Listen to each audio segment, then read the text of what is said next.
This is Chicago. Doors open on the left at Chicago. Welcome to Chicago. Welcome to Chicago. Welcome to Chicago. This is Chicago. Doors open on the left at Chicago. Welcome to Chicago.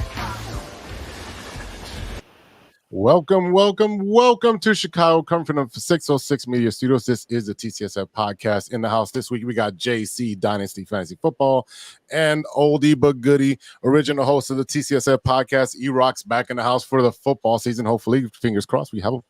What up, fellas? How are we doing? Doing great.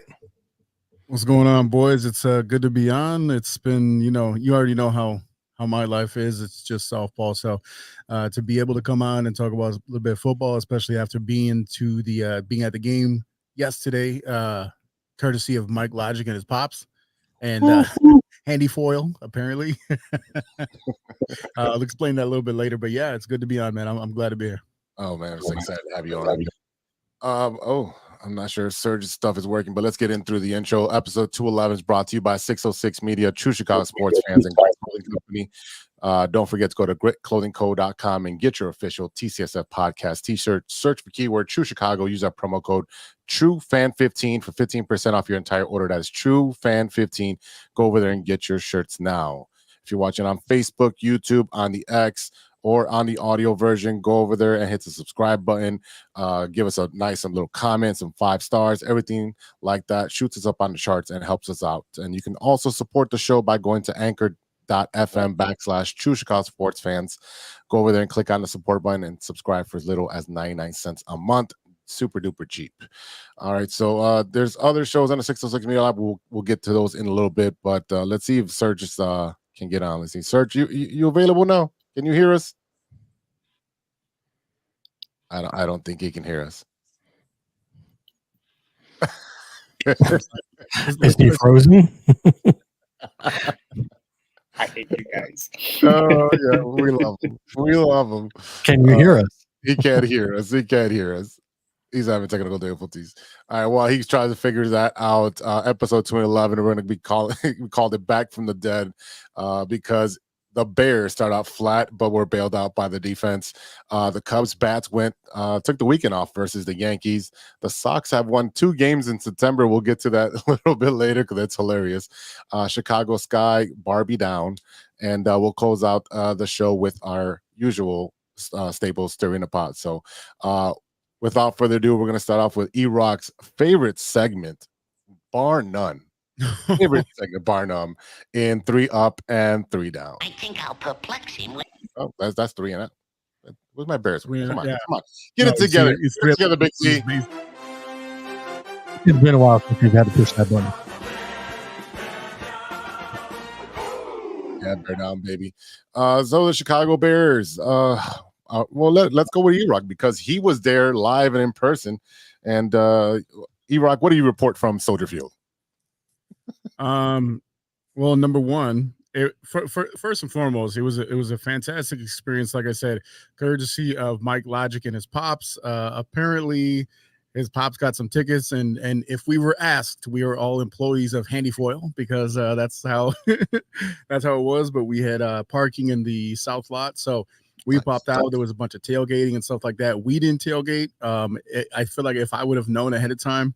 I had that little grill that we actually got from Mikey O after doing the softball game. I didn't use it because I didn't know we were going to be in that lot that we could have tailgated. But nonetheless, we had a great time wandering around in that lot for a little bit.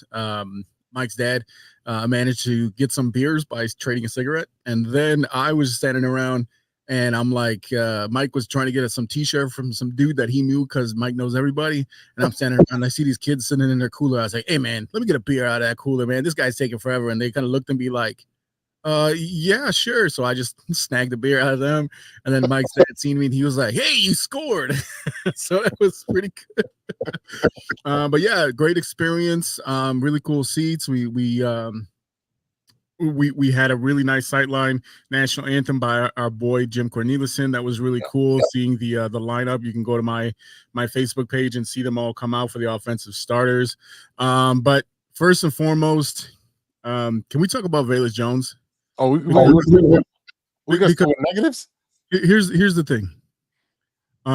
Number one, I'm no longer calling him Velus. I'm calling him Anus Jones, because he's an asshole.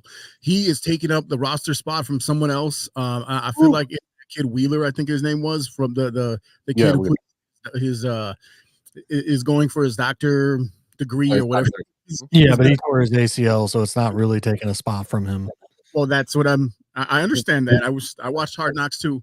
But my point is that I really wish it would have been him instead of Velus, because I'm so damn sick. Velus Jones not only let the ball hit him in the chest, he went ahead and kicked it. You playing the wrong football, sir. That is not the football we're playing here. I literally turned to the guy next to me, and it wasn't not even Mike, just a random dude wearing a mask for some reason because he liked his own breath. I says, look, they need to send him home without his shoes, make his ass walk home in his socks. That was awful. The first play of the game in the second half, they gave him the ball, but they refused. I can't understand what it is. What dirt does he have in Ryan Poles? How he keeps making this damn roster? I don't understand it. The line was bad. Velus Jones was bad, but the defense, dare I say, especially that game, reminded me very much of a game where they played a certain team from Arizona and a certain coach named Denny Green. I was like, man, this is very reminiscent of another game that they came back and won. 17 down, they came back, win 24-17, and that was the largest home comeback victory since 2001. Defense got it done, and if you listen to any of the post game, listen to the locker room speech from Eberflus. First thing he said, this is a team. We're not offense, we're not defense, we're not special teams. We are a team. You're going to pick each other up. I love that concept, that mindset, especially with a rook in there. And they managed to pull it out. So I'm glad now we got to look over to the Texans and see what they can do on the road. Mm-hmm. JC, what was your thought on the game? My thoughts on the game were it was pretty ugly on offense. I mean, let's get into it. You know, Caleb, he was mediocre at best, in my opinion. A lot of overthrows, a lot of underthrows, kind of, but first NFL game, maybe he's a little antsy, maybe he's a little amped up, Again, you're coming from USC where you had to do more than you needed to. Hopefully he'll learn to settle down a little bit. And like I said, just missing some wide open stuff, that, I mean, there were a couple times Keenan Allen's flying down the field on the sideline and he overthrew him by 10 yards. It's one time.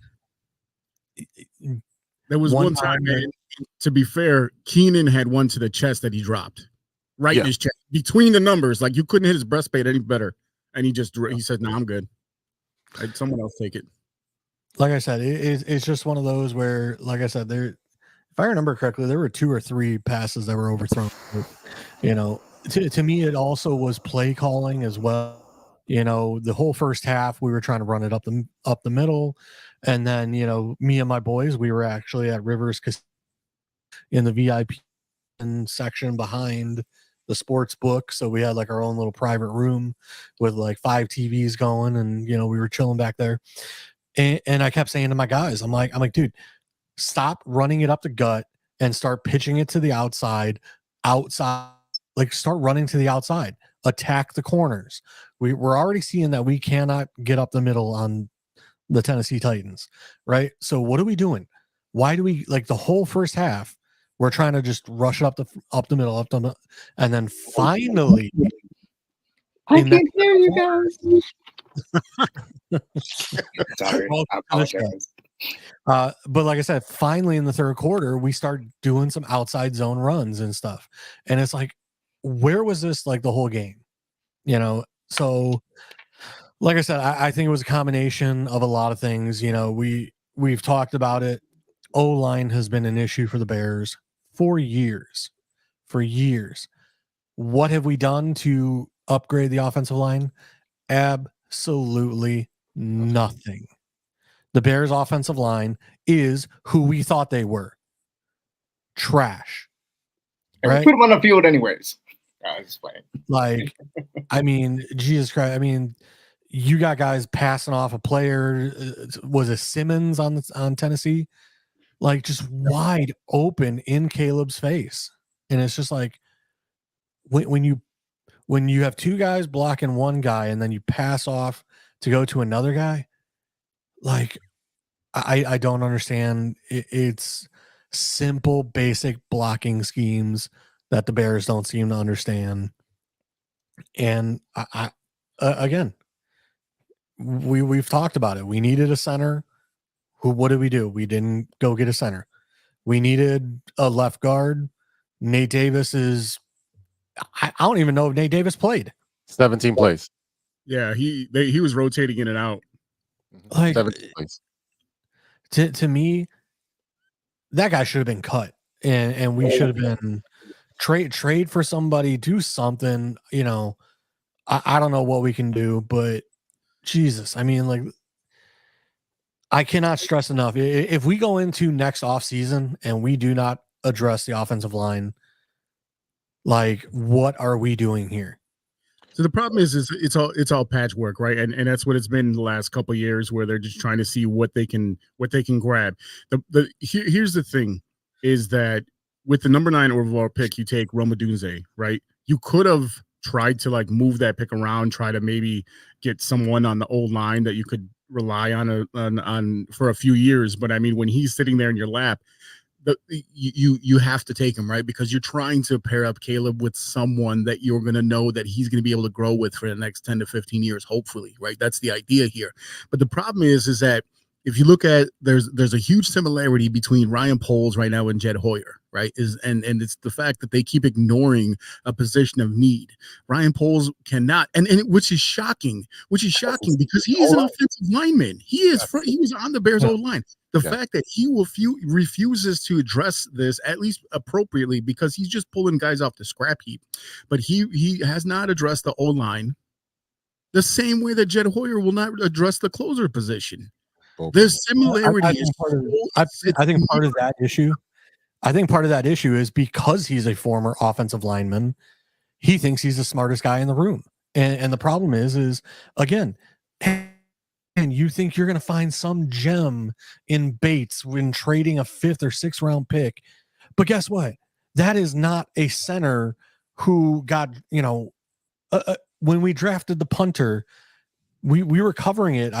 We weren't live covering, but we were texting in the group chat, and I'm sitting there going, there is a center on the board, and we just drafted a punter. Like, what do we, which again, thank God we drafted a punter, because our offense didn't do shit and we punted 6 times. Yeah. So, hey, great. I'm glad we drafted a punter now. Yeah. There's definitely Caleb sent a text message saying, you're not going to, guys, we're not going to ever punt. Yeah. Okay. So definitely Caleb has been a little bit more than he can chew, not understanding that you can't do what you did at USC in the NFL. This is the first game where he got game planned against.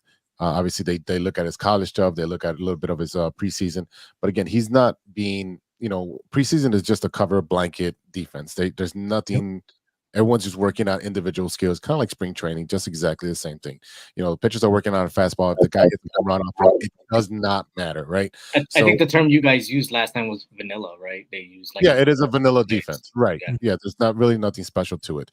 And then Caleb going 14 for 29, 93 yards, under 100 yards. That's not going to cut it. That run back where he was spinning and juking and lost 19 yards when we had momentum. Can I blame that on him? Because no. I'm not blaming him. I'm just blaming him. Here's the thing. How Caleb plays, right? This is what I've been saying, is that you go back to Mitch, you go to Justin, and you go to Caleb. Each version, each next player up, each next quarterback is just a better version of the one before him, right? Mm-hmm. Mitch was the guy that could scramble. He'll roll out and throw it downfield. That was his best thing that he could do.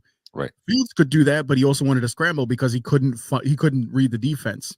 Yeah. I feel like if you look at the 3 in general, as far as football IQ, I think Caleb has it. But when you're sitting there, as soon as you get the ball in your hands and you got a defender in your lap, what are you supposed to do? And his instincts take over, and he spins right into another guy. That is not his fault because of the time that he has to throw the ball. And you could say, oh, well, he's holding onto the ball too long.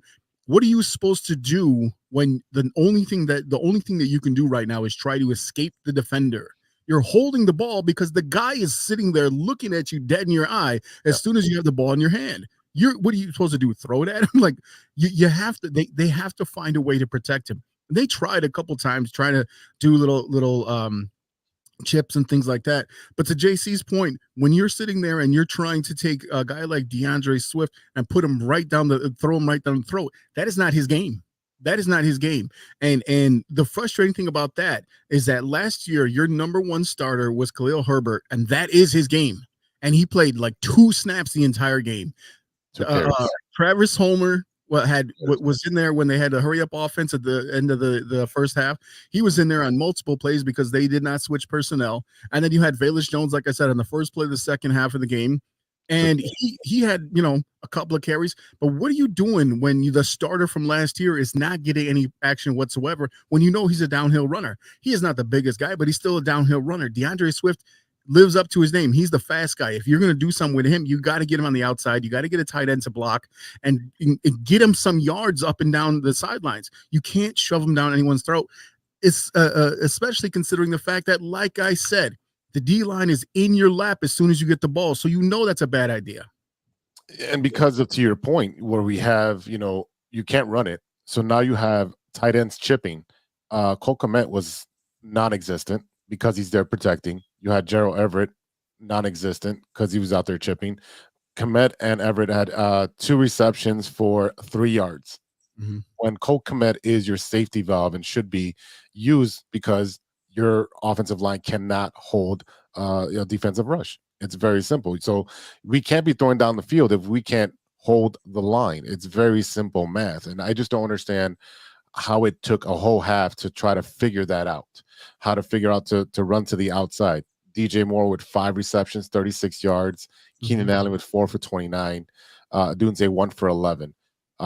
Again, this was in an offensive garbage of a game. This reminds me of the Mitch days of under 100 yards at 100 yards, and the defense is just carrying the exact same team. So Caleb just looked like Fields 2.0. I mean, just but it's hard to blame him. It's hard to blame him if the offensive line was never addressed, not put together, and he doesn't have time to scramble, doesn't have time to go anywhere. So it's hard to blame the kid on his first NFL start. When if this was Fields, year 3, we can crucify him because it's justified. You've had 3 years to figure this out. The problem is you can't read a defense. So I do want to see him grow into next game, but it's not going to be easier going against who are they playing next? The Texans. It's going to be a tougher of a defense. Yeah, I'll say this. Like, I'm definitely not blaming Caleb, for all of this, but that 19-yard loss, I do blame him because he did get away enough to throw the ball away, but his instincts from USC in college are, I'm the best athlete on the field. I have time to make a wow play. Well, guess what? This is the NFL. This isn't college anymore. Everybody on the field can run a 4.3. All right. Everybody on the field is the top 1 to 2%. All right. This is not college anymore. So when you escape that first time, cool, look around. If it ain't there, throw it out of bounds. You cannot take a 19-yard sack. See, I didn't see any highlights. I haven't watched the actual game yet, like on film or whatever. But when he spun around and dude was looking at him in the eye, like, "Hey, nice spin. Now I got you." I mean, there's no time. There's nothing there. He spun the one time and then he tried to spin again because the guy was in his lap. Yeah.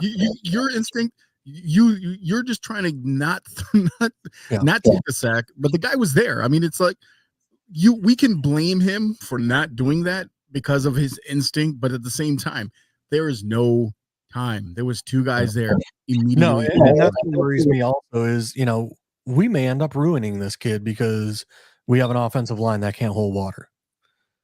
You know what I mean? Instead of, picking up a Gardner Minshew or a Sam Darnold and letting Caleb sit for 1 year and drafting an offensive line to put him behind, here we are throwing him out there just like we did Mitch, just like we did Justin Fields, which, again, I think Caleb is a much better talent than those two players.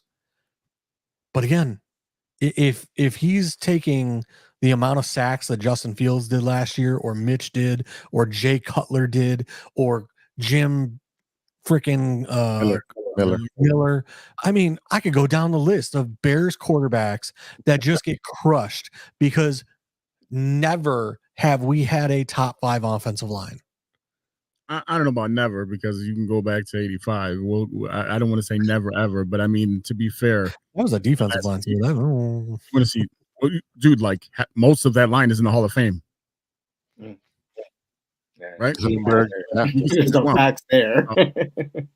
I mean, that is a fact. But yeah, if you want to talk about the last 20, 25 years, absolutely not. I mean, you look at the swing and the misses, right? I'm going to bring up a name to you and try not to throw anything at your screen. Gabe Karimi. Do you remember that guy from Wisconsin? The Bear Jew. The Bear Jew? Yeah. Well, I'm well aware. Yeah. And what was the one kid that Haranis Grasu? Jay Cutler, where he had to tie his shoes? Haranis Grasu. Yeah, I do remember him tying his shoe. Yeah. Cutler sitting there screaming at the damn at his line. Who was that? Chris Williams. Oh my God. That guy walked around. Every time you saw him, his mouth was open, like he doesn't understand that you can close your mouth and breathe through your nose. Like, I got a question. I got a question for all of you then. What do we do from here? Like what like we just saw Caleb damn near lose his life in his legs almost, right? So what do we do from here? Do they say this is an immediate thing we need to change this week? We need to start shopping for, a center or some O-line people now? You're not going to get a center in the middle of the season. That's just not going to happen. I'm sorry? Which is why it's so difficult, because an offensive lineman is the most difficult position to fill in free agency, because if you're a great offensive lineman, you do not hit free agency.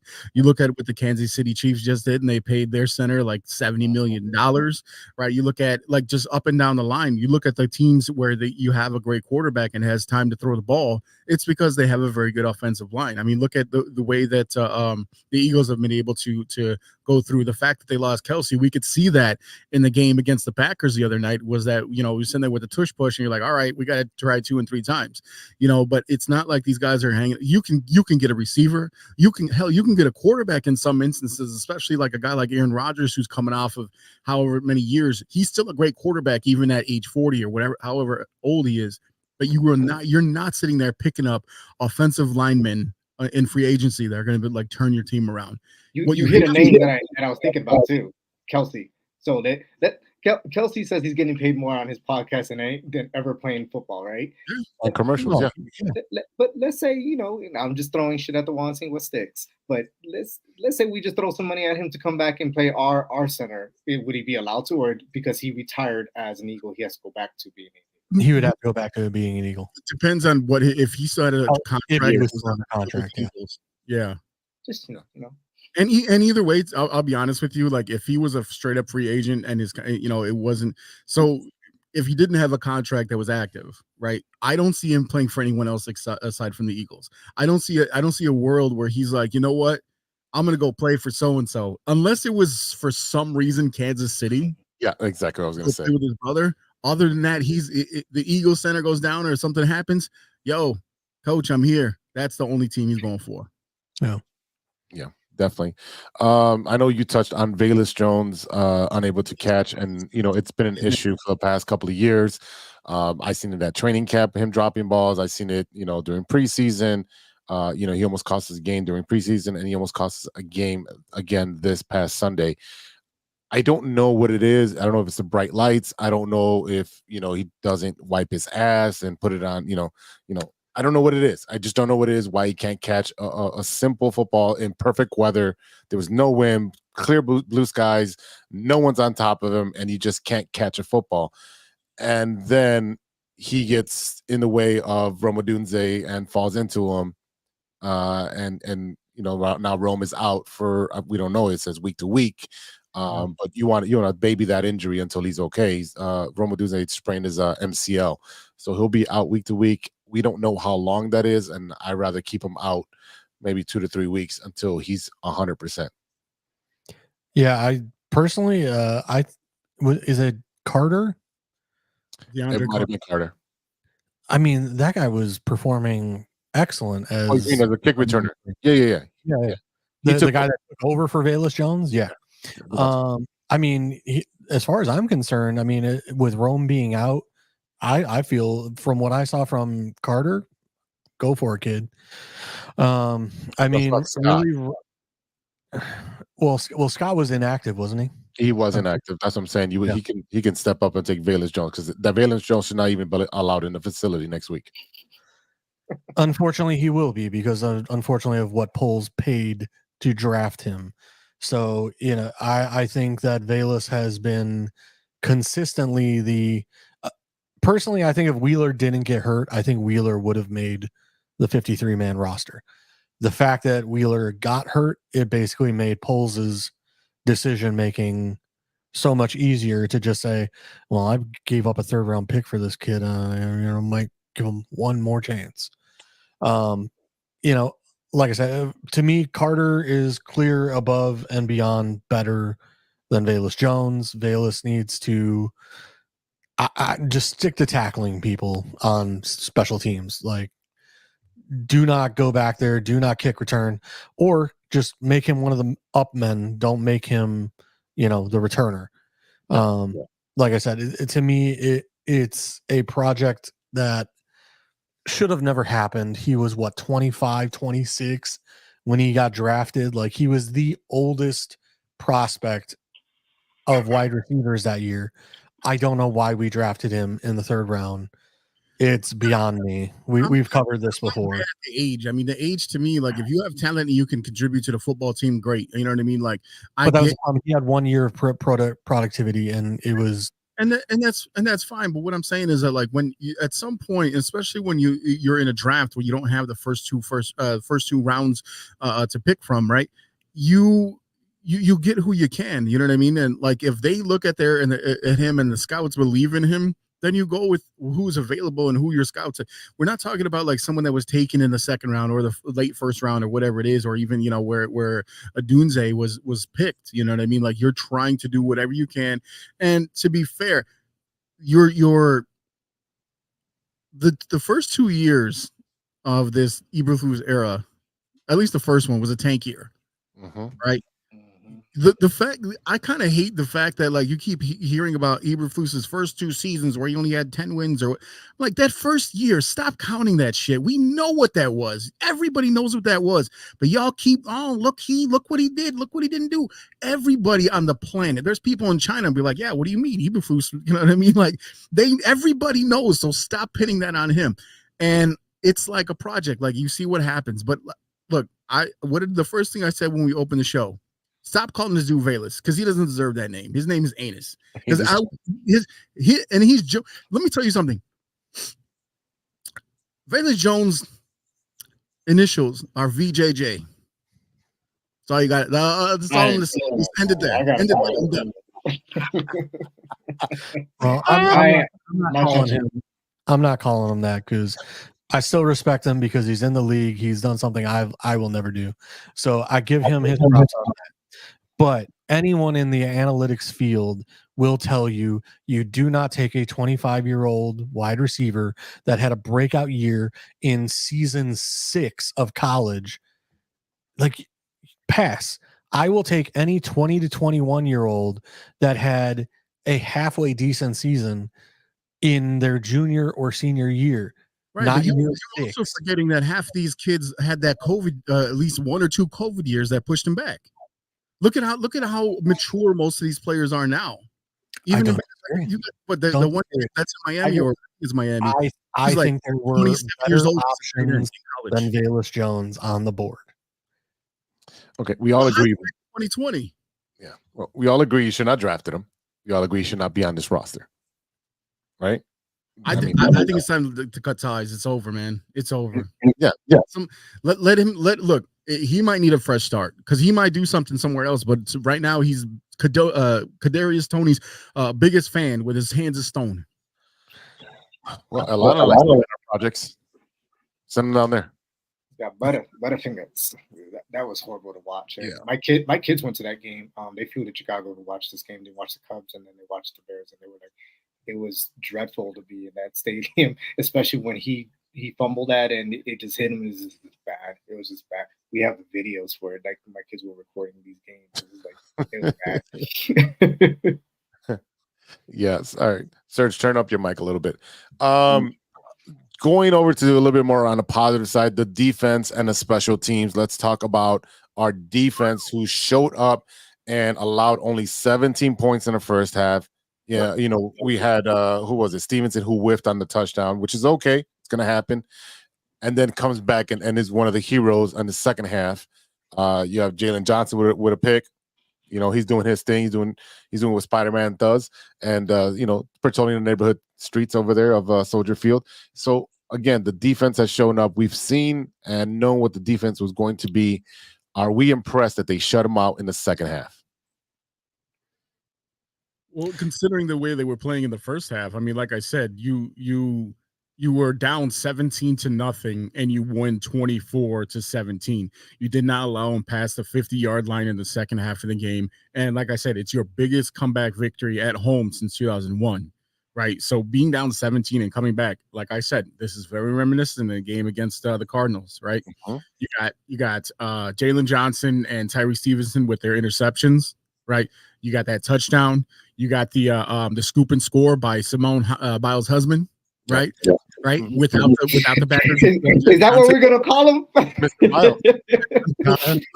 He's a starter. He's not a starter. I mean, you know what I mean? He got that special teams touchdown. And imagine how special that was for him after his wife just won all them golds, you know what I mean, in his first game with the Bears. Yeah. Now she has to burn that jacket, right? She can't wear that ever again. And here's the thing. Darrell Taylor, who they just traded for with 2 sacks, and Javon Dexter with another sack. I mean, right there, Montez Sweat had a toe injury, so he was kind of, back and forth. They didn't even know if he was going to play or not. But you look at the guys that they're hoping, especially Dexter, one of their own draft picks, they're hoping can fill in on the other side. And then to bring in Taylor, 2 weeks ago, and have him perform the way he did. I mean, the defense right there. Like I said, when you listen to the post game locker room speech by Eberflus, first, hey, we're not just a defense, we're not just an offense, we're not just special teams, we are a unit, we play as one, everyone. So you see, granted the fact that Caleb did not have a great first game in his NFL career, he was so hyped to be there. As soon as that they got the ball and we knew the game was over, he's hyped up, he's ready, he's excited, because I feel like at the very least he understands it's not just him. He's not the only one that has to perform. It is a team of 53. You're just one of 53. So if you have other people behind you that are going to boost you up, that's the whole point of being in a team. This is a team. That's what their culture is built upon right now. Right. And can you guys hear me, right? Yeah, we can hear you now. Okay. So this brings on another thing, because I understand that we get quarterbacks that they said that he's supposed to be generational talent, right? That's what we're calling him. Okay. However, is he going to be, since we don't have a good O-line, should he just be a game manager and not a changer? No, I mean, if you look at Peyton Manning's first year, he was killed. He had to set the record for most interceptions. He was getting sacked all the entire time because they didn't have an offensive line. Once you build that offensive line, that's not going to be an issue. So you're talking about making a game changer, a game manager. The offensive coordinator has to scheme to the best ability of the people he has on the field. So whether that's, and I hate to say this because we've dinked and dunked and screened our butts off for the last 15 years, 20 years.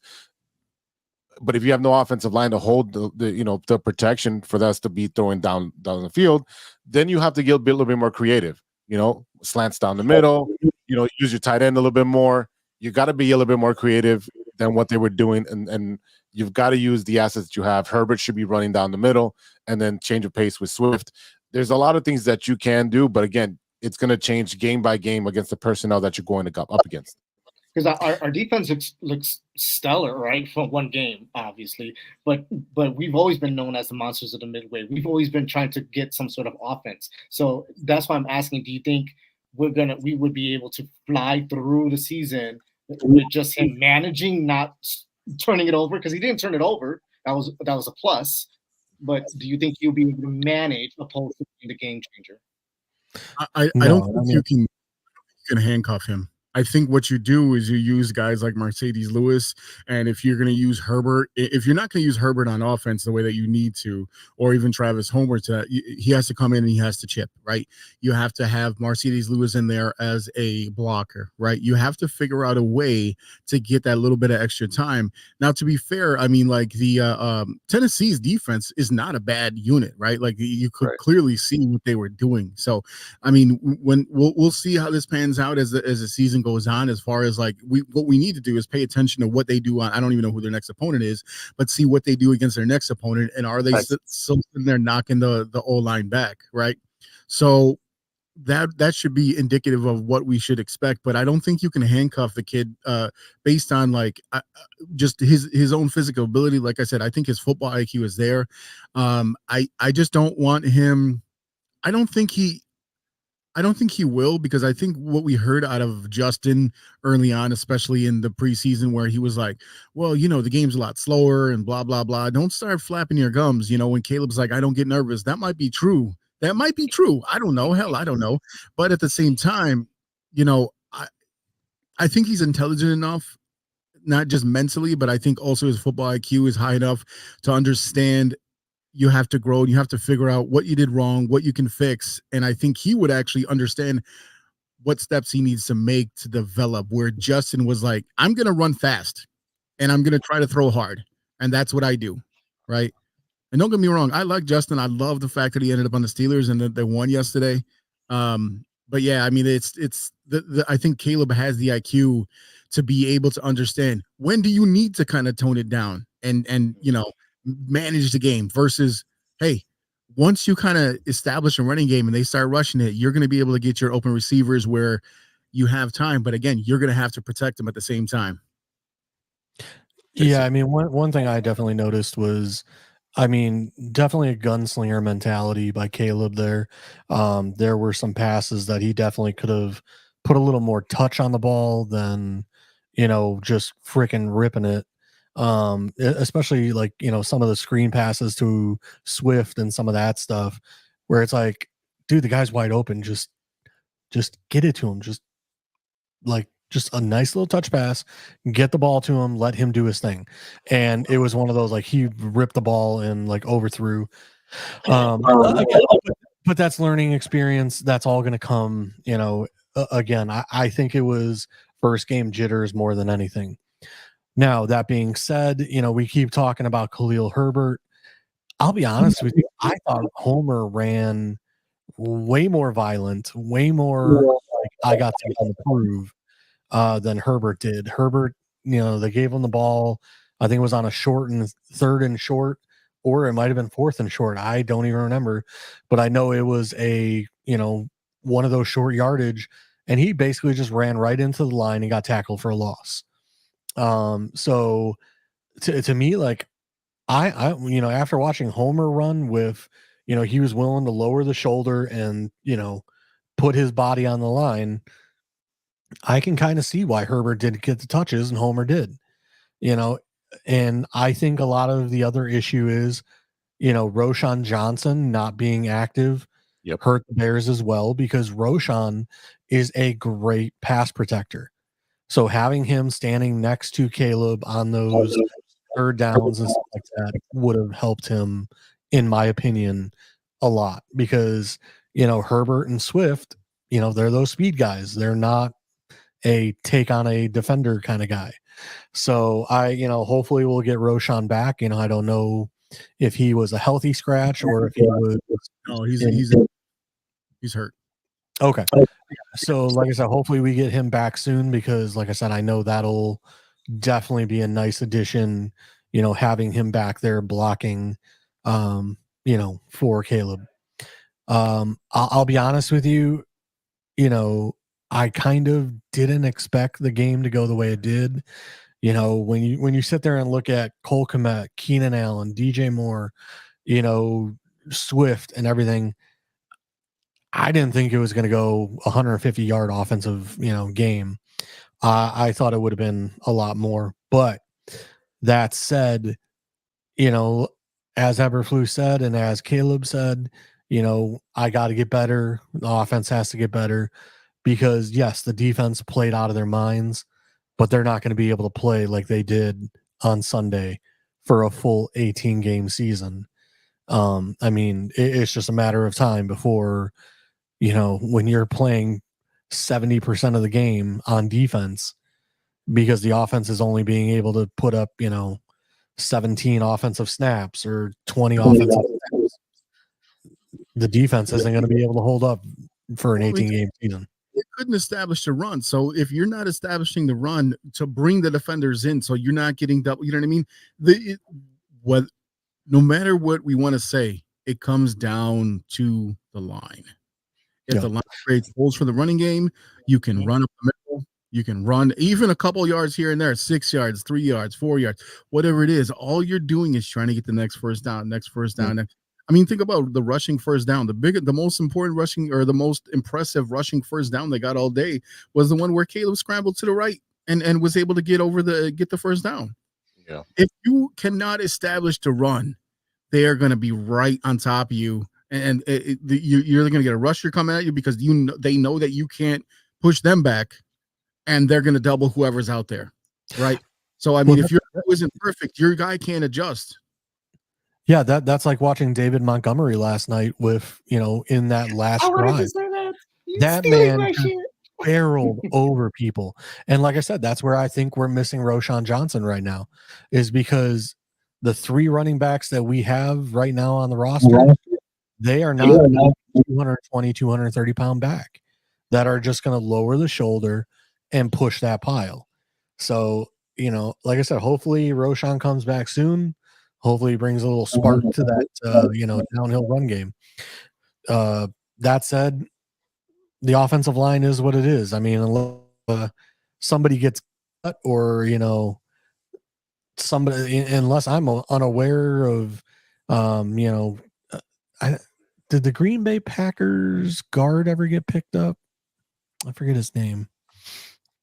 But he was one of Aaron Rodgers' favorite guys, but I thought we gave him a workout or something. I think it's Bakhtiari, maybe. If he's still available, I might be looking at him. You know what I mean? But like I said, to me, this Nate Davis situation needs to get resolved here. Yeah. Well, we saw preseason, right? And preseason, I understand. But there was no offensive points except Caleb Williams running it in. So when we get to a regular game, and this is what I was talking with my kids about, is that we saw nothing. And so I was not impressed coming into this game. I said, offensively, we're gonna just look bad because that O-line can't hold anything. Like you guys said, they can't hold water. So here's another issue that we're gonna have this whole season is that if we cannot fix the O-line, then what are we expecting out of this season? What is there to, because it's just game 1.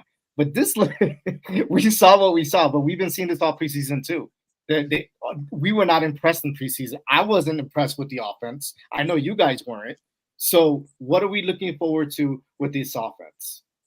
I believe that this offense is going able to grow within the weeks. It's going to take some time. Being able to scheme against different teams, they should be able to figure out how to score points with Caleb.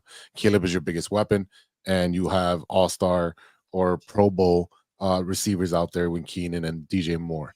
All right. So I think that's not going to be an issue. You're not going to see the same type of games. I don't think he's the same talent as a former quarterbacks that we've had. That being said, looking at what's going to happen in the next couple of weeks, you've got the Texans who can put up points. All right. CJ Stroud, 234 yards last week or last game, 2 touchdowns. You've got Joe Mixon who can run the ball. He ran it 30 times for 159 yards. 159 yards. That guy can run. And then you got Nico Collins and Tank Dell that can catch the ball, and Stephon Diggs, who's another weapon. They have weapons to score. And while I believe in our defense that does that bend and don't break at the beginning, and then they step it up, it's going to be a hard task to get by. They did, squeak out against the Colts last week. So I think it's going to be another close game, and this is a game that I would say that they do take an L on. So one more thing that I wanted to bring up about Caleb, there was 4, if I'm not mistaken, 4 batted passes. where he Yeah, threw. he's 6 foot. He got, right. You know what I mean? So, and that's not really a reason. You know, I mean, if Kyler Murray, who runs like a toddler who just stole a cookie, right? If he can get there and he can get the ball down the field, I mean, there's no reason that Caleb can't. But I mean, you here's the thing. Yes, at 6 foot, everybody's a lot bigger in the NFL, aren't they? Right? You got it. You got to figure that out. You got to figure that out. Now, to be fair, there was a lot of a lot of weird blocks. There was a lot of like batted. Even Mahomes had that batted pass where he had to catch it, and bring it back down in the first game of the season. So I mean, that's something that you have to adjust to as well and figure that out, because that's definitely going to cause a lot of problems if that's something that not only he's known for. You're going to have. I mean, don't get me wrong. Defenders always got that hand up in the air trying to knock the ball down. But I mean, the amount of times that it happened in this game yesterday, that was especially in one game, that was way too much. So there was a lot of different things that they're going to have to adjust. And like I said, a big part of that to me is getting some of your tight ends. I mean, look, you got the oldest tight end in the world, Mercedes Lewis. I think Cole Kmet showed him like his rookie card from like when he was 4 years old. Kmet was 4 years. Hey, look at this. It's yellowing, right? Like, you know what I mean? So, but I mean, what do you have him there for? Because I just saw Mercedes Lewis standing there the whole game. Get him in there to block. I mean, yes, leadership, sure. But I mean, you don't bring a guy back for his 19th season and you don't use him to block or do anything. It's something that you have to figure out. You have to see what the Texans like to do on defense and figure out how you can move them and get that ball, like I said, establish the run game so you can throw the ball down the field.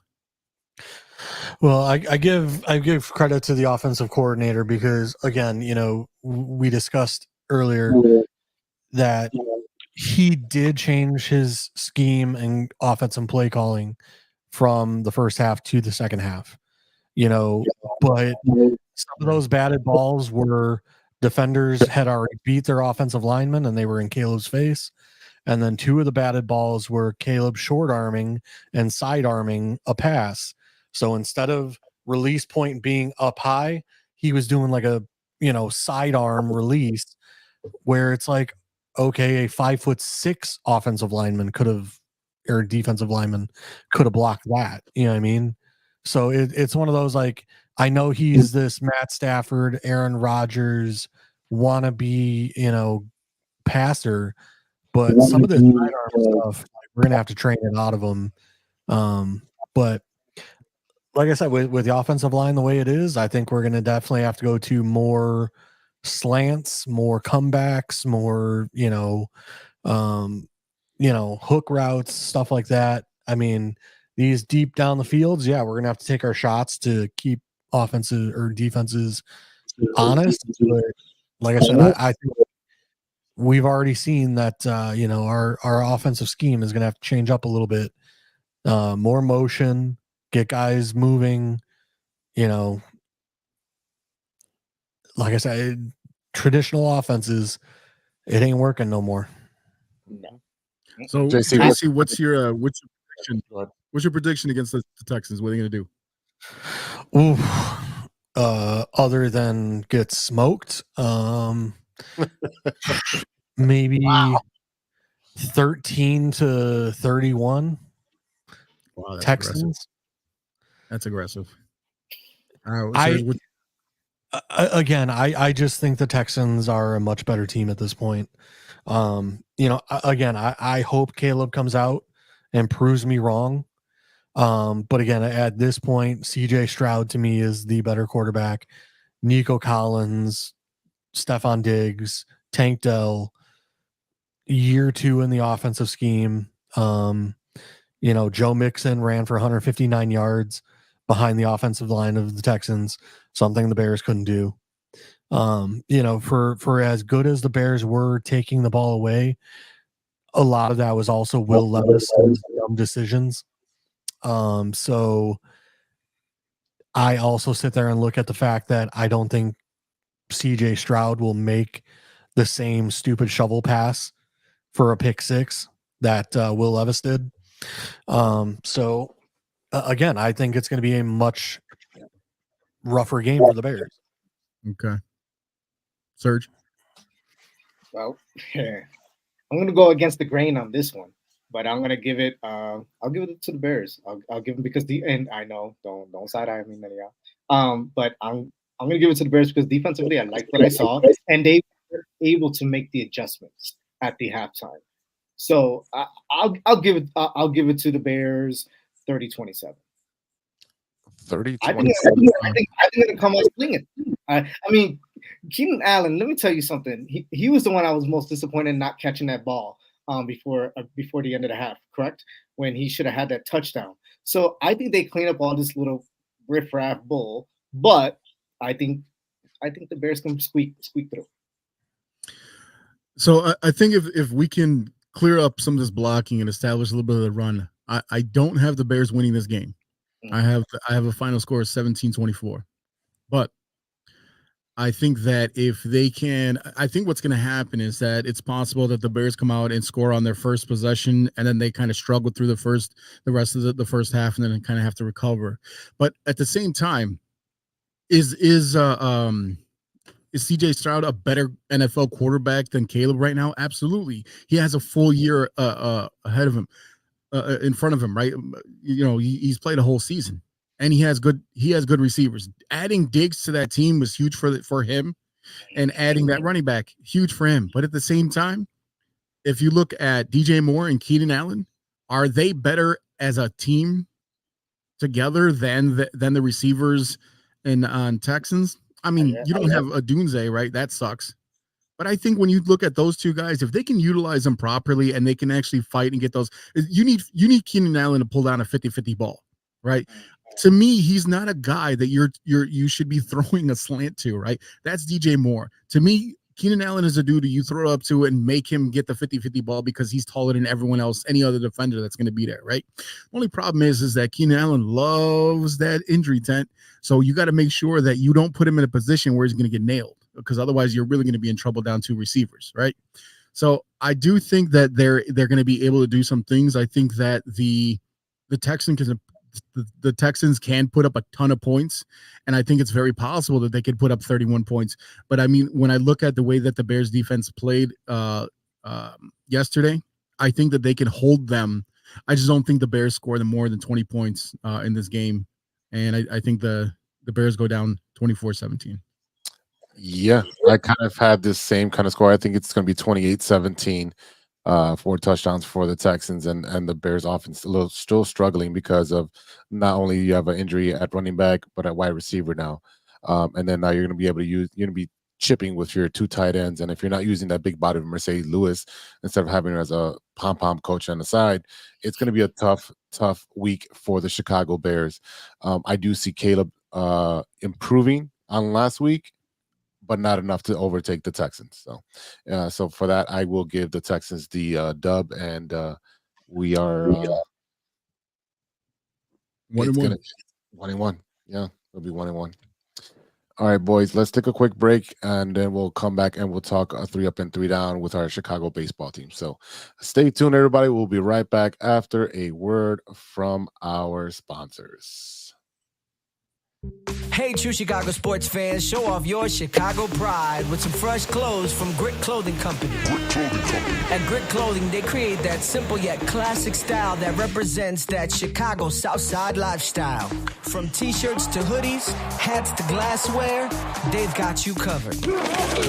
Grit has everything you need to represent your Chicago pride, so do it right now. Check out gritclothingco.com and use the promo code TrueFan15. TrueFan15 for 15% off your entire order. Let me say it again. That's gritclothingco.com and use the promo code TrueFan15 for 15% off of your entire order.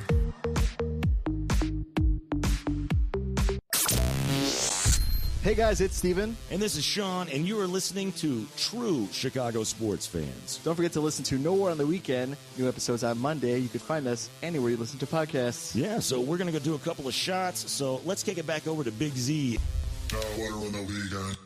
Thanks, Shawnee boy. The boys are actually recording their episode today. They couldn't do it this weekend. Sean was out of town, so they're recording right now as we're recording. So that's why you don't see Stevie B on the show today. But welcome back to the TCSF podcast. In the house, we got JC Dynasty Fantasy Football. We got No Sweat Surge and the original, the OG E-Rock in the house. And it's time to talk about their favorite baseball team, the Chicago Cubs. The Cubs are 5 games back out of the wild card and just faced the red-hot Yankees this weekend, which was a very popular weekend. I think you had over 40,000 every single game.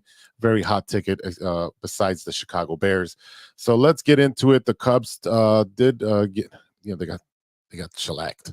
The offense did not show up this weekend. So, boys, I know we've been hammering this down week after week, and it's been about 4 weeks in a row. We're still 5 games out of the wild card. So what's going on with the Cubs? Don't everybody jump at once. You muted us all, man. I'm sorry. Yeah, you didn't want to hear this. You just want to hear yourself. I want to hear everybody's opinion. I'm sorry. You see, I got my own mute. I think the Cubs ain't gonna make no playoffs. Let's just be realistic, man. And them bats just show up when the hell they want to show up. They don't want to play. They don't want to play. You want one game against the Yankees? I'll give you that because that was a tough opponent. But you're not hitting anything. You're not doing anything. You just gave up. So I guess next time. They didn't get shellacked. I mean, they lost 3-0, 2-0, and then they won 2-1. They did not get shellacked. We're not talking about when the teams played the Pirates and threw that no hitter, the combined no hitter on 12-0 against the Pirates. This was not a shellacking. You lost 3-0 and 2-0, right? It's different when you're sitting. Yeah, shellacking would have been the wrong word to use. What I'm saying is like the offense from scoring 14 runs and 12 runs, 2 days apart to scoring 2 runs in an entire series. The offense didn't show up. That's baseball. It is baseball. Yes, I understand that. Every time you hit you hit like 7 home runs, the next day you don't hit shit. That's normal. I mean, you go back to any time when you see unless it's like minors versus, you know what I mean? Like that's how that operates. Look, I think that the Cubs could sneak in, but let's be honest. The Cubs are not in a race where I'm sitting there and I'm like hardcore. I got to watch every game anymore. Cause guess what? It's football season for me. It's football season. I right now, when it comes to baseball, I'm looking forward to the playoffs. Cause to me, I love NFL playoffs, but baseball playoffs might be more exciting than football playoffs, just because you get more games. Every day is a new opportunity, like football, like, hey, you make a couple mistakes and you're out. Baseball, hey, you make a mistake, try to come back the next day, and the ball is round. Let me tell you something. As a dad of a softball player, the ball is round. So you could catch fire. And look, the Diamondbacks went last year to the World Series. They didn't win, but they went. So it's possible they could sneak in. Look, they got to play. They play the Dodgers tonight. Okay, that's gonna be tough. Then you got the Rockies, you got the A's, you got the Nats again. I mean, you have a pretty easy schedule. You got to play the Phillies, and then you finish with the Reds, right? You got a couple of really tough teams in there, but if they do their job, here's the thing too. It's not just you. You have the people that you're trying to catch have to lose a couple games too. You know what I mean? And that's the ladder right there. That's going to be the issue, is the other teams losing games. And I don't see them, laying down for us or losing any, to allow us to catch up. So I just think we're toast for the rest of the season. We just want to relax. It's just really hard. Atlanta's dealing with some injuries, but they're still a really good team with Chris Sale, going for the Cy Young. But they're out looking in. They're at 78 wins. They have one more loss than the Mets. The Mets are sneaking in. I don't know how they spent a lot of money and traded everybody away, and they're still in it. Then they're a game and a half behind Arizona.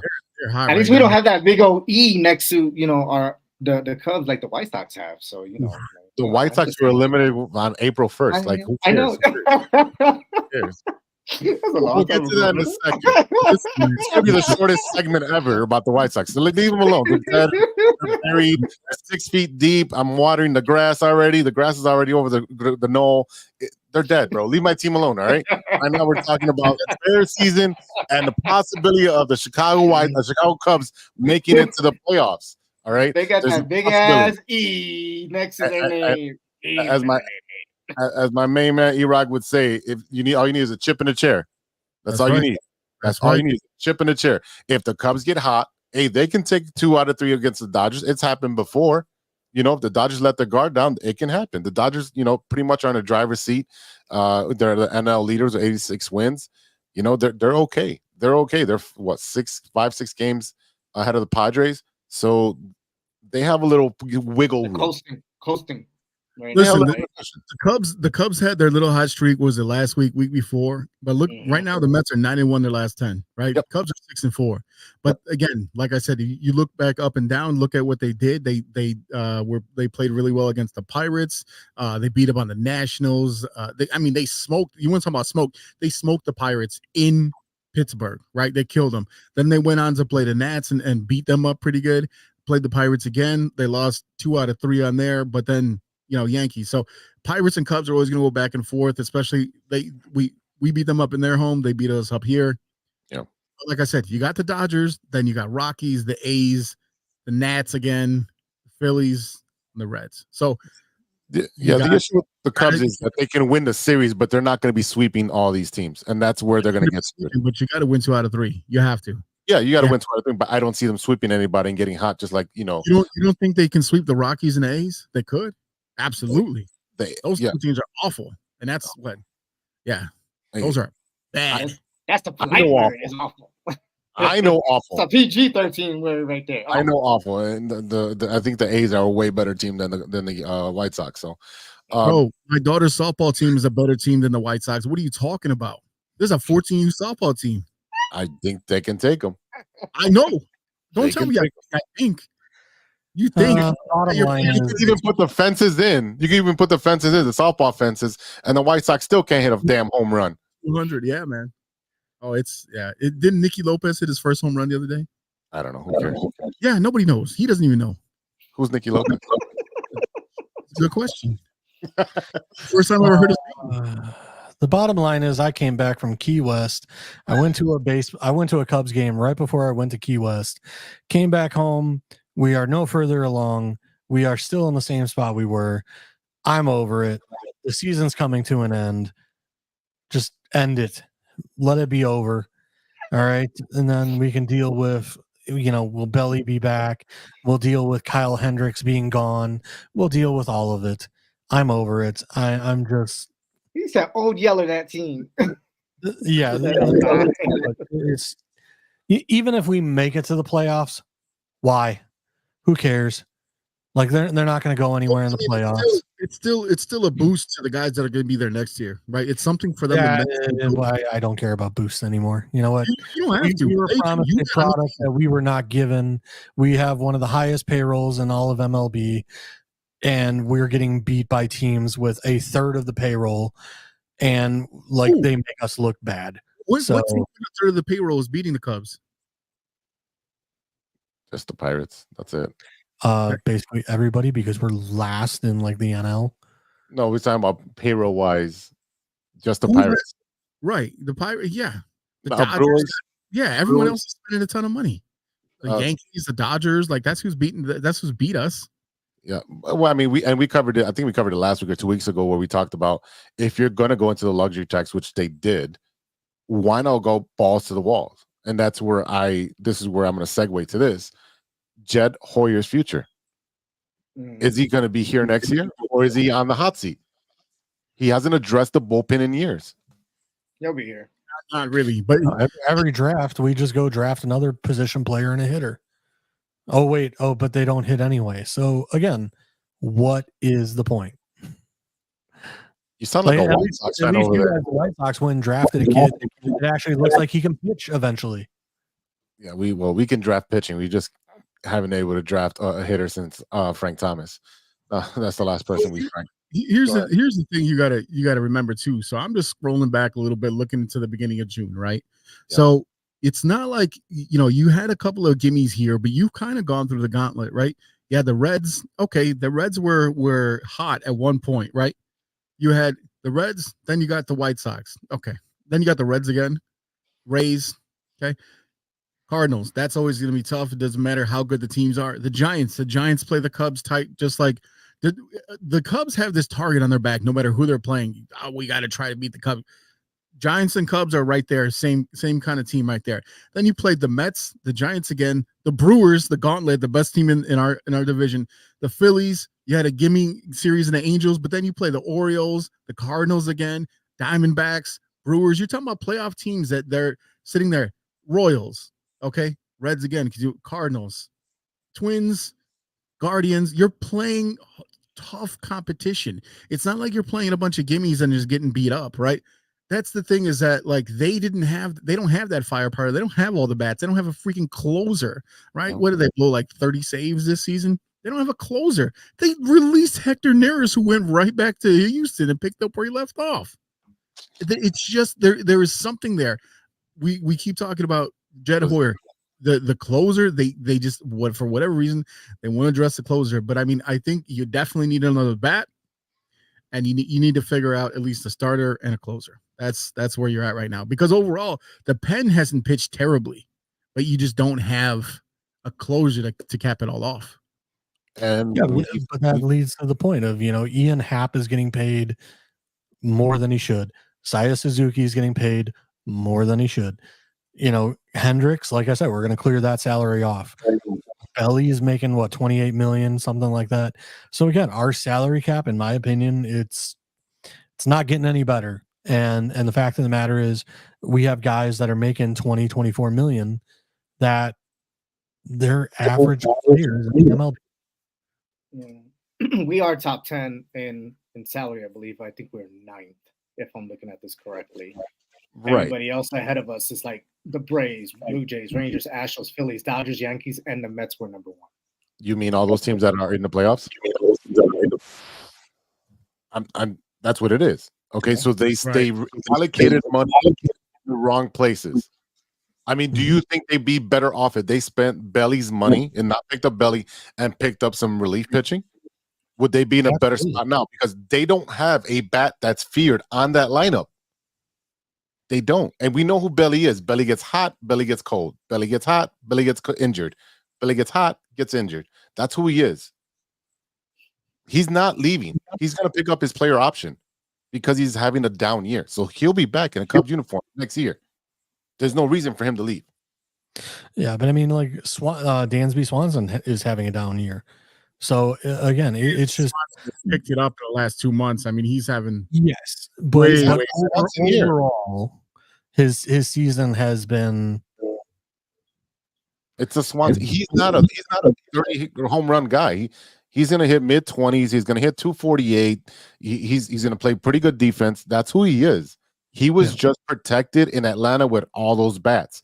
So he looked very, very good because they didn't want to go after Okuna and Ozuna.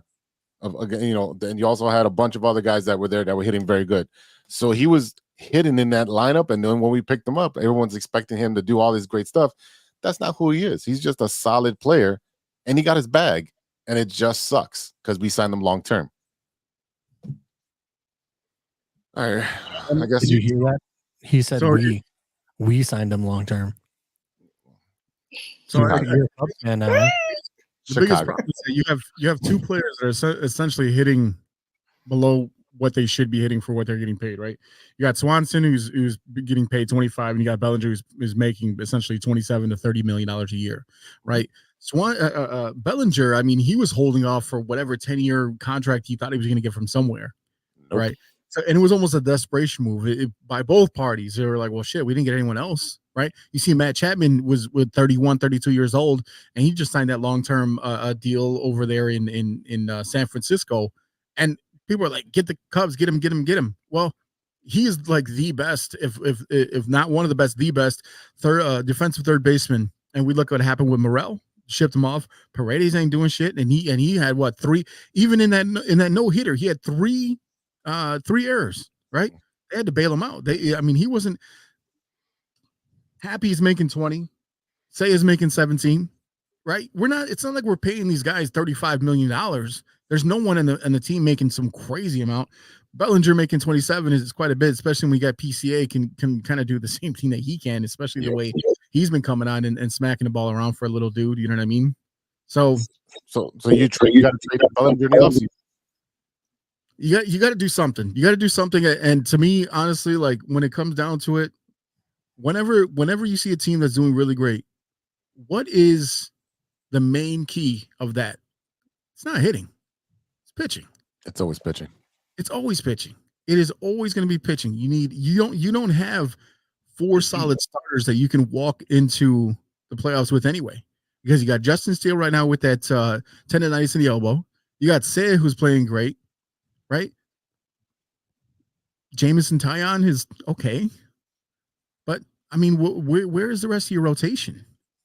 That's a key right there. So even if they make the playoffs, I mean, I'm just looking for some momentum towards the end of the year so that the guys that are going to be here can build on that, right? Regardless if they make it in the playoffs or not, I just want them to have some type of something that they can build on so we don't feel so fucking terrible at the end of the season. I agree. It's just you're not going to feel that terrible because it's Bear season and no one's going to really bat an eye. I'm not. I'm not. Speaking of not batting the eye, the Chicago White Sox have count them 2 wins this month, baby. 2 wins. Well, Count them 1 and 2. Did you guys see that on my screen? So who's gonna have? You know what I saw on my screen? There was balloons coming out of my screen. No, I don't know balloons. I don't know how that happened. Oh, thank you, Apple.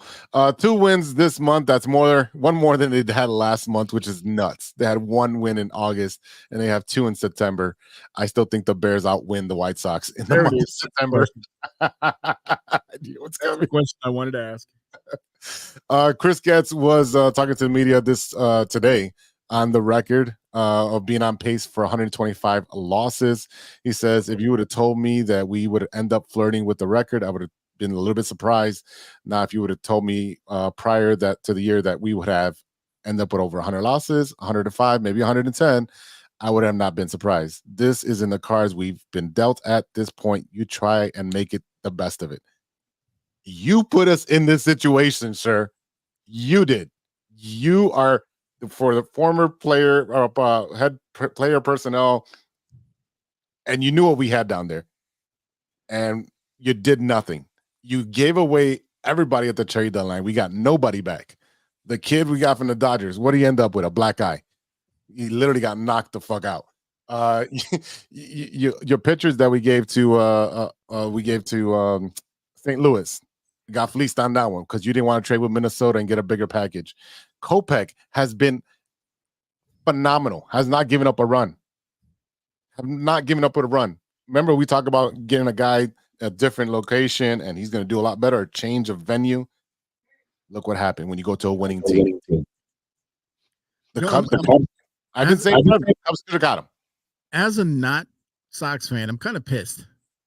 Because they had an opportunity to get that record of 24 losses, and their 24th loss would have been against the Cubs. No lie. That's how it was. Yeah. The record of 24 consecutive losses would have came against the Cubs, and you guys robbed us of that. That's such bullshit. It doesn't matter if it was 15 years ago or 10 years ago or 20 years ago, last time that one of these teams won a World Series. You guys robbed us of having that bragging right forever, bastards. The little joys. There's way more stuff you can brag about. And yes, that would have been something we would have heard on for ages and ages and ages.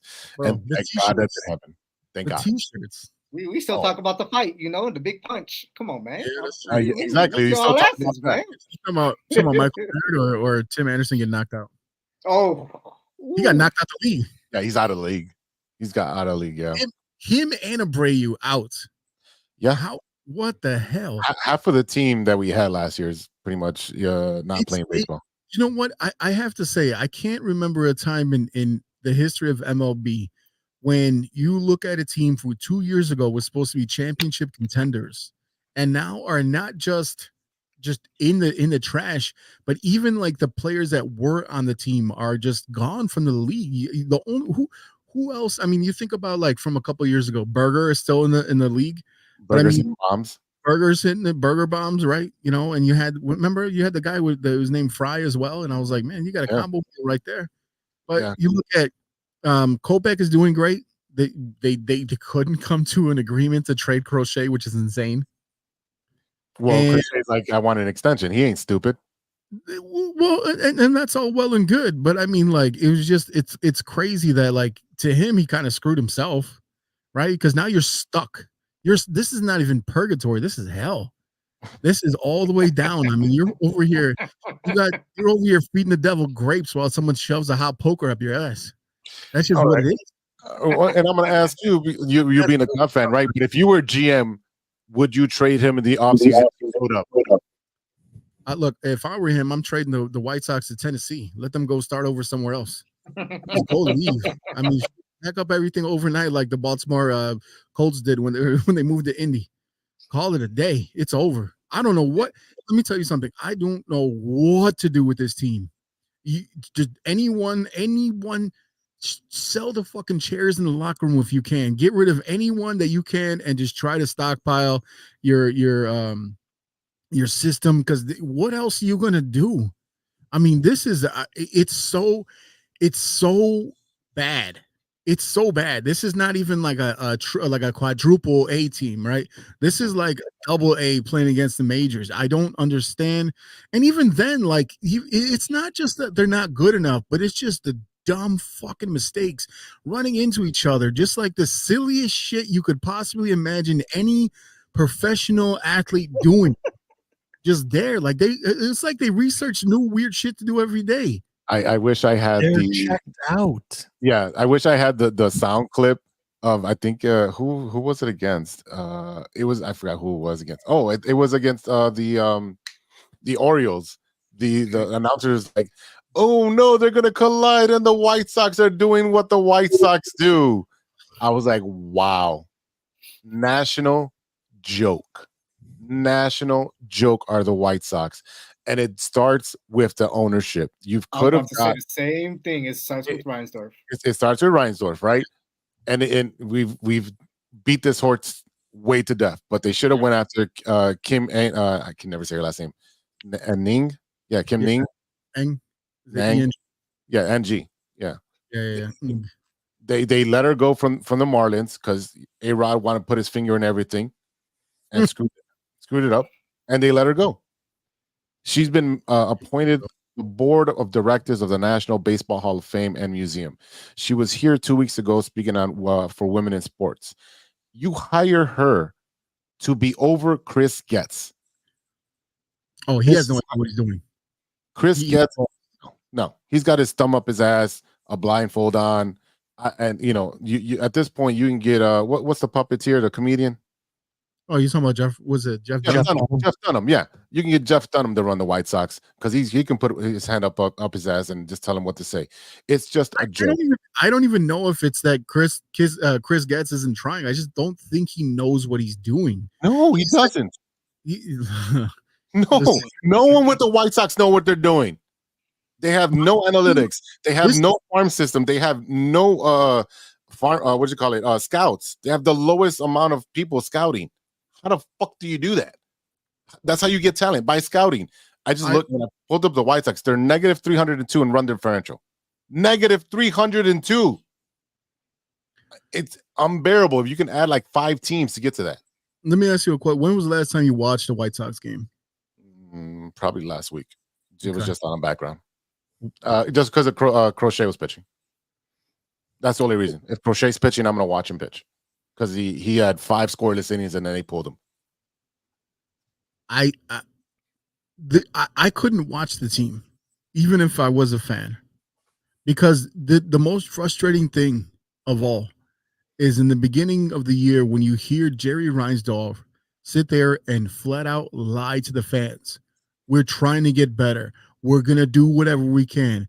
We're going to hire fucking Chris Getz because I know him. I don't want to interview other guys because I know what we have in him. Blah, blah, blah, blah, blah, blah, blah. He's fucking terrible. Reinsdorf, the game has passed you by a long time ago. We knew that so many years ago when he hired back TLR.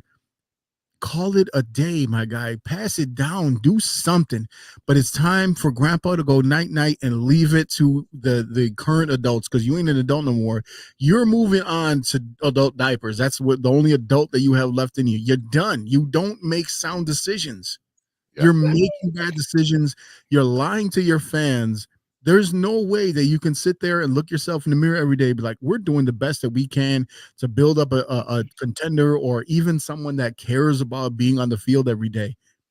Even if, you think about the fact when you say that they're checked out, you are a professional baseball player, whether you're on the best team or the worst team. You go out there and you understand that, and you do your best and you play your hardest every single day. And if your hardest is running into another player and giving yourself a black eye, then it's time to go home.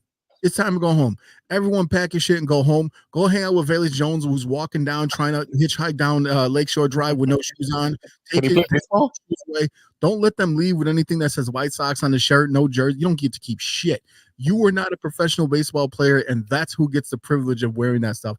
Get out, don't let the door hit you. Hell, you know what? Let the door hit you. You deserve to feel some pain. Got to feel something. He said this segment is brought to you by Depends.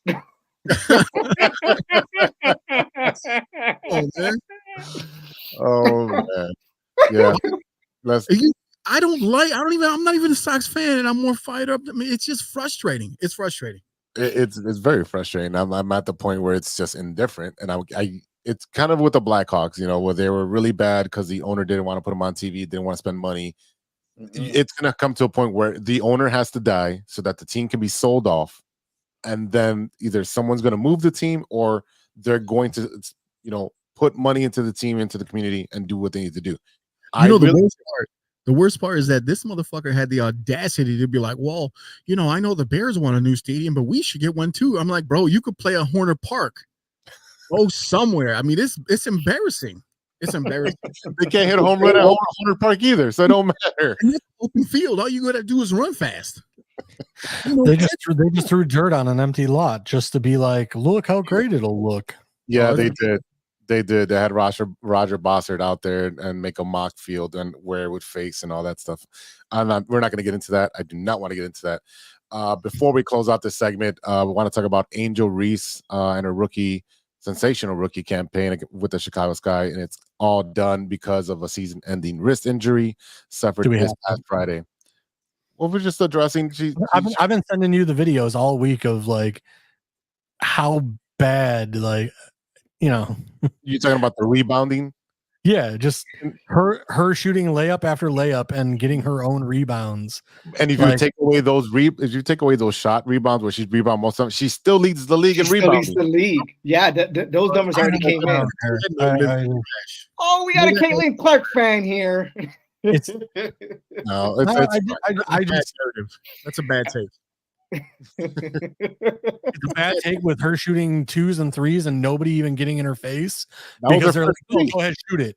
Nobody said she was a shooter. She's a rebounder. Nobody ever said she was a shooter. And her last shot was a 3 that she made. That was her last shot. So even Rodman made a 3. I haven't even seen somebody miss that many free throws since I was in 3rd grade. Hey, you gotta make them. They're free, man. They're free for a reason. Yeah. They're free for a reason. But even Rodman made a 3 in a game. I mean, and he was all surprised when he was running down the court like this.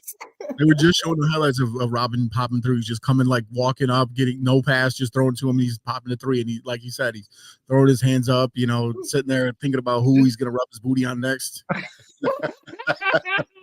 didn't see grown man. If I were the coach of the Sky, I would literally have Angel Reese doing layup drills like nonstop.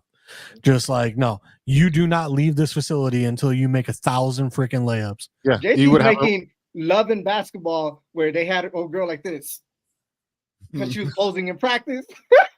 You gonna do that with old girl too? So one I do want to point out is the fact that the WNBA season starts like 3 weeks after the NCAA is over.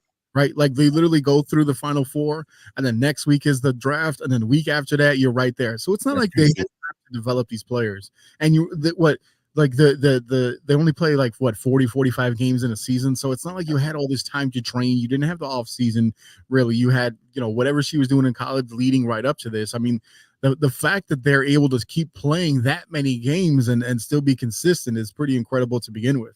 Yeah, essentially they're playing about 90 games consecutively. So that's insane. She did average 13.6 points, 13.1 rebounds, and 1.3 steals this season. So she wasn't going to get that Rookie of the Year, though. I mean, no, it's going to Caitlin. If she was in another draft class, she might have had a shot at it, averaging a double-double, getting that many rebounds and things like that. But you can't. You come to Clark. It didn't matter. It didn't matter because Clark is Steph.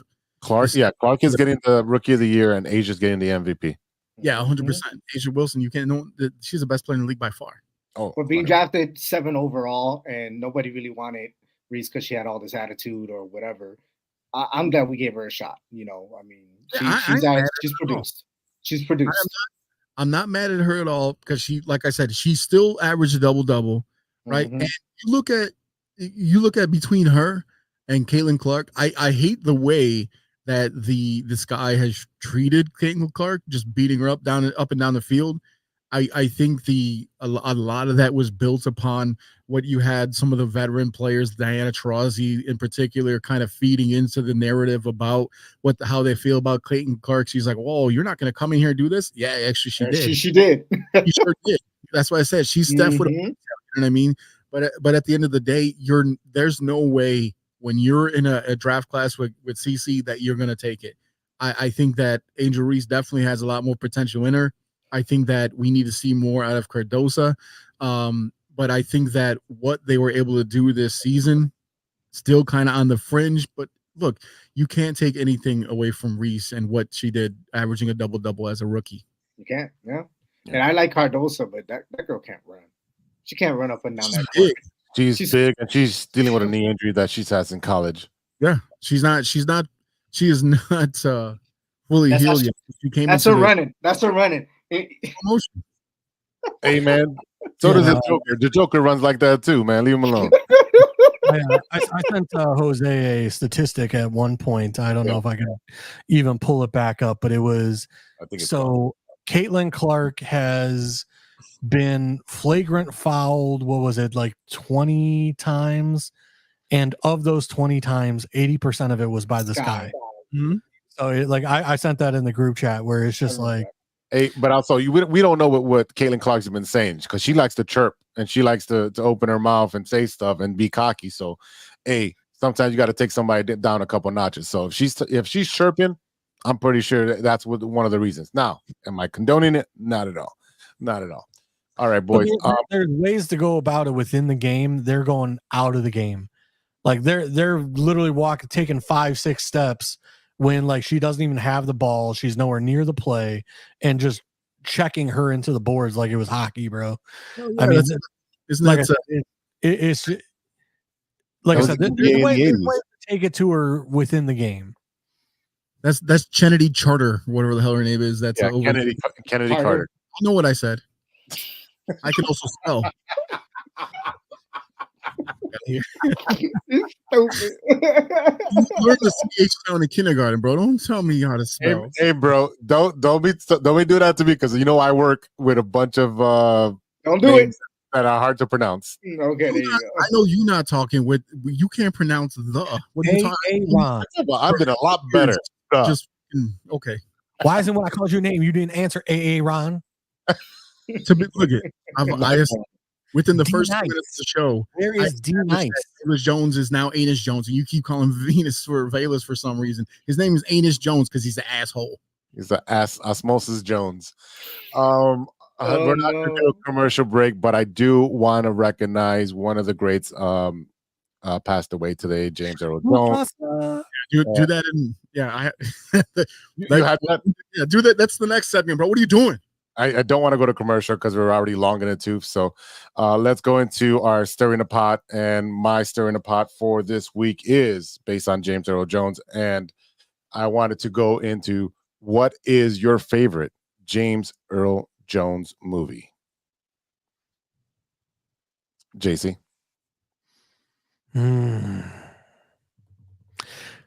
Coming to America and or Mufasa. Lion King. Gotta be. Okay. Gotta be. Okay. Serge? I was gonna go with. I was just gonna go Lion King as well, but I always wanted him to like narrate my funeral. Yes. I mean, can we just go into that? I was hoping to die before the man, so we're gonna AI the situation. He's gonna be like, so Sergio. Him and Morgan He was a Freeman. great guy. comedies. Yeah, thank you. I kind of wanted him to narrate my damn funeral. So Because you got, don't forget, you still got Frank Caliendo, who does a great Morgan Freeman. Oh shit. We're gonna AI it though. We're gonna AI it. We got all because you are saying AI, just to let you know, he did release his rights of his voice for Star Wars for any future endeavors that they may do. So his voice will live on through Star Wars. So you got that. E-Rock, if you want to give us your thoughts on James Earl Jones and then your favorite movie. Listen, this is a sports program and no one mentioned The Sandlot. Oh, that's on mine. So that's The Sandlot. Number one. Number two, Star Wars. Yeah, 100%. Like, you know what I mean? Like, he is literally what's his name? Mark Hamill put on, I think his either his IG or his Twitter, RIP dad, because that's Luke's dad, right? So 100% right there. I mean, don't get me wrong. I love Mufasa, Mustafa, all them mumus. But I mean, when it comes down to it, it's The Sandlot all day, and it's got to be Star Wars. You know what I mean? I think the reason why I didn't mention Sandlot is just because he didn't play that long of a role in the movie. It was a neighbor. Yeah, but it was like 10 minutes maybe of the end of the movie. But Yeah, he had the signature ball, and it was a great part of the movie. It was actually when he segues it. Give me Coming to America, the father. Give me Mufasa. He wasn't star in that either. He only had a small part in that too. I know, but I think JC's like it's you see him throughout the movie rather than just at the end with The Sandlot. You can't go wrong with Coming to America, Lion King. He was also in Conan the Barbarian.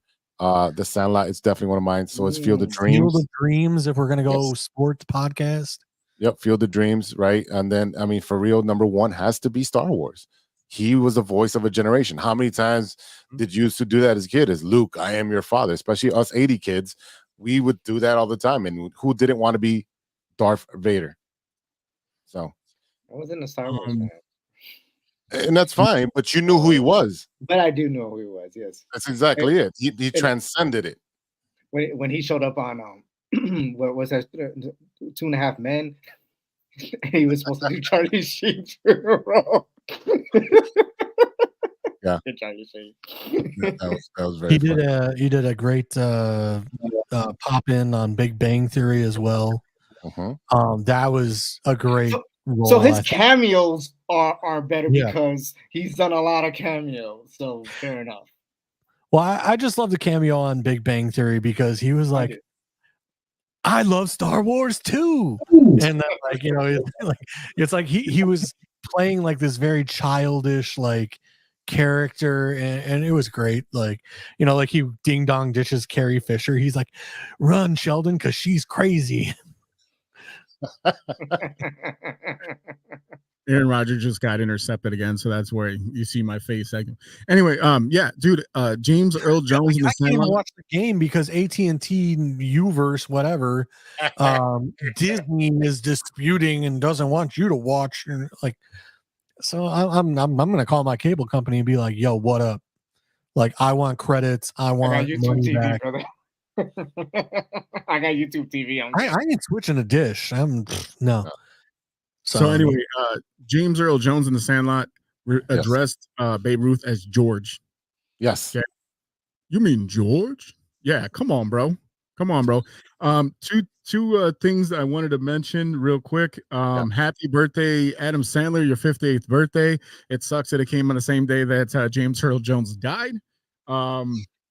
I wanted to mention, because we're not doing what you're looking at, Adam Sandler does have a new special on Netflix called I Love You. It's really cool. We saw him live at Chicago Theater, and it's basically that same show.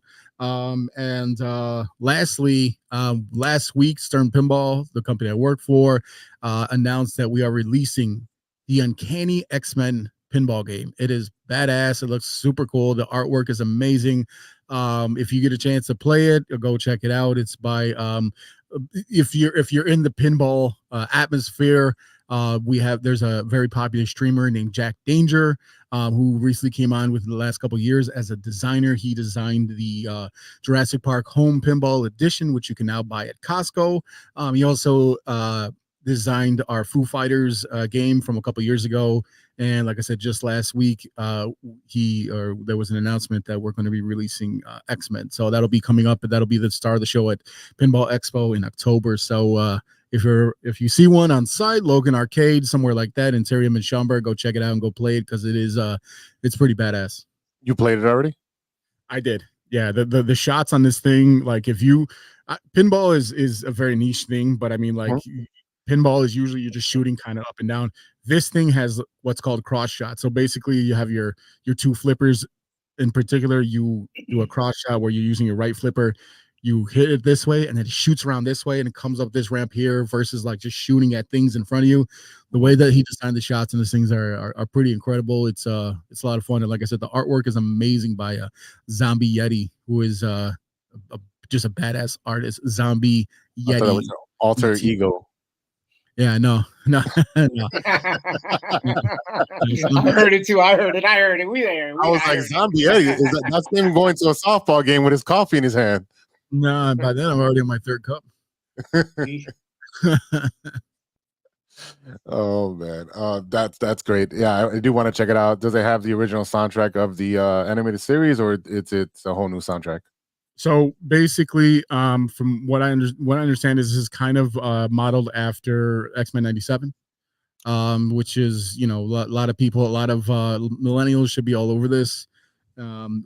Before this, we just released John Wick, and before that, I think it was Venom. Yeah, Venom. Jaws actually. Jaws. So there's a lot of like kind of millennial stuff right there for you to check out. But yeah, the X-Men game is super cool. Like I said, the artwork is amazing. They did a comic style artwork all over the play field. It's pretty badass just to look at it. I mean, if you go to sternpinball.com and look at the photos and some of the videos that's from the release, you can kind of see what I'm talking about. I gotta check that out. All right, now we went long in the tube. So everyone, thank you for listening and watching today. Thank you to our fans. Thank you to JC Dynasty Fantasy Football, No Sweat Surge for getting his audio finally fixed, and the OG E-Rock for joining us. And man, it's a lot of fun when you join, bro.